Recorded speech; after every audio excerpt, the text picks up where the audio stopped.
It always seems impossible until it is done. Nelson Mandela के द्वारा ये coat है। जब तक आप किसी काम को कर नहीं लेते हैं, जब तक वो काम आपको इम्पॉसिबल ही लगेगा। इसलिए आपको जो काम इम्पॉसिबल लग रहा है उसको आप कर लीजिए, वो काम आसान लगने लगेगा। धन्यवाद। Hello everyone, Abhimanyu this side and आपको आज हम CUET 2023 के लिए इंग्लिश पढ़ाएंगे, जिसमें टेस्ट पैटर्न रहेंगे objective type with multiple choice questions MCQ, जिसे हर जैसे इस टेस्ट में CUET में हर टेस्ट में रीजनिंग मैथ सभी के लिए MCQ ही है, तो आपको MCQ इसमें भी MCQ ही मिलेगा। क्वेश्चन इसमें 50 रहेंगे, 40 आपको करने हैं, समय 45 मिनट आपको मिलेंगे। और आइए हम सिलेबस की ओर देख लेते हैं। सिलेबस है और इंग्लिश के सिलेबस को हमने 4 भागों में डिवाइड किया है। पहला है रीडिंग कंप्रीहेंशन, दूसरा वोकैबुलरी, तीसरा वर्बल एबिलिटी या फिर वर्बल एप्टीट्यूड, और चौथा है ग्रामर। रीडिंग कंप्रीहेंशन में हम देख लेंगे कि पैसेज आते हैं। पैसेज में वो लोग फैक्चुअल रहेगा, नैरेटिव रहेगा और लिटरेरी। फैक्चुअल में वो किसी तथ्य आधारित रहेंगे, जैसे कि किसी महाराणा प्रताप रूल्ड 25 ईयर्स, या फिर महात्मा गांधी, या फिर किन्हीं एक अन्य महापुरुष, या फिर किसी अन्य तथ्य जैसे सागर में इतना जल है, ये है, मतलब फैक्ट के आधार पे इसमें पैसेज बना देंगे और आपको बनाने होंगे। फिर आ जाएगा नैरेटिव। नैरेटिव में मतलब कोई कहानी गढ़ देंगे, या फिर कोई कहानी जो सिर्फ कहानी है, सच में नहीं है, बस वही इसमें बना दिए जाएंगे। और इसी के आधार पर पैसेज जो लिख देंगे 300 से 350 वर्ड्स के बीच में। और आपको पैसेज 6 क्वेश्चन रहेंगे, 6 क्वेश्चन में आपको 6 क्वेश्चन बनाना है। और लिटरेरी में रहेगा कि लिटरेचर बेसिस पे आधारित रहेंगे, जैसे लिटरेचर क्लास 12th में हमने पढ़ा है, 12th के बेसिस पे ही इसका सिलेबस है। तो क्लास 12th में कोई पोएम रुडयार्ड किपलिंग का एक इफ पोएम है, और वाट विटमैन या फिर रविंद्रनाथ टैगोर या फिर सरोजिनी नायडू, कोई भी एक प्रसिद्ध पार्ट उठा लेंगे और लिटरेरी में धर देंगे, और इसके पैसे के 6 क्वेश्चन इसमें आएंगे और आपको बनाने हैं। हालांकि 6 क्वेश्चन में इन लोगों में भी सम्मिलित किए जाएंगे।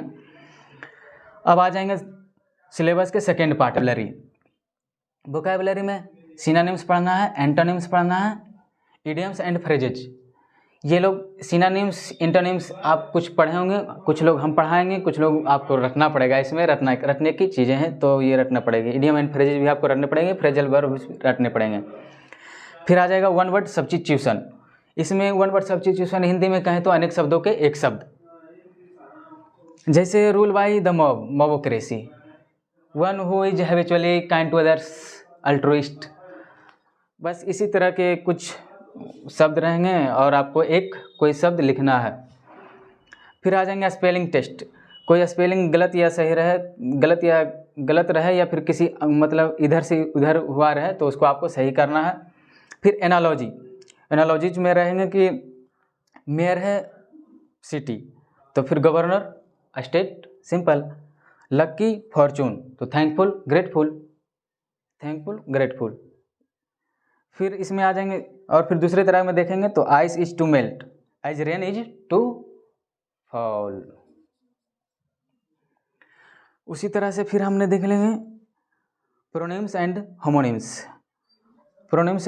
इसका कोई महत्व ज़्यादा नहीं है, हालांकि इसमें है, तो हम इसमें पढ़ लेंगे हम। उसके बाद आ जाएंगे फिगर ऑफ स्पीच।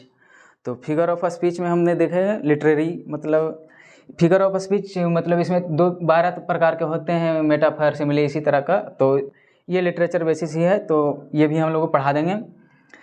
इसमें जैसे देख लेते हैं कि लाफ्टर इज बेस्ट मेडिसिन। तो इसमें क्या है, laughter is best medicine, laughter को मेडिसिन से कंपेयर किया जा रहा है, तो लाफ्टर इज बेस्ट मेडिसिन इसमें मेटाफर है।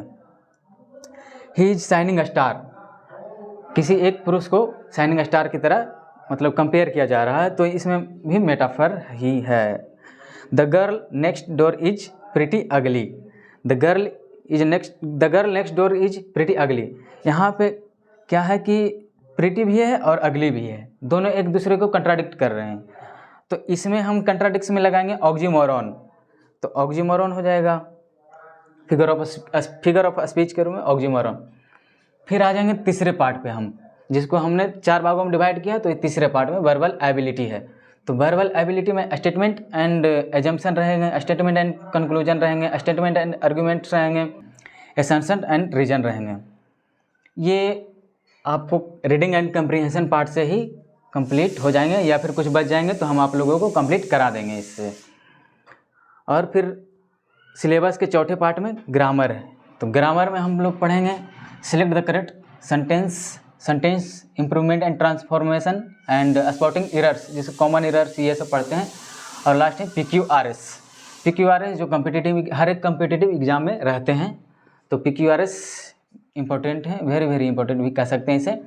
और इसी में हमें ज़रूरत पड़ेगी ग्रामर की, तो ग्रामर में पार्ट्स ऑफ स्पीच भी रहेंगे, हालांकि है नहीं लेकिन हम लोग ये पढ़ा देंगे। Voice, narration, question tag, gerund, clause, ये लोग हम कवर कर देंगे, तो आपको ये सब बनाने में आसानी होगी। हालांकि यही इंपॉर्टेंट है, ये लोग आते नहीं हैं, आते तो यही हैं, तो ये सब बनाने के लिए आपको इसकी आवश्यकता पड़ेगी और ये हम लोग आपको कवर कर देंगे, तो आप वो लोग बना लेंगे। फिर यही सिलेबस आपका हो गया समाप्त। उसके बाद थैंक यू, धन्यवाद, और मिलते हैं अगले दिन। और अगले दिन आपको हम यहाँ रीडिंग कम्प्रीहेंशन से शुरुआत करेंगे, और अगले दिन इंतज़ार करिए, बस हमारे साथ जुड़े रहिए, और ज़्यादा हो तो लाइक सब्सक्राइब भी कर दीजिए। थैंक यू, धन्यवाद।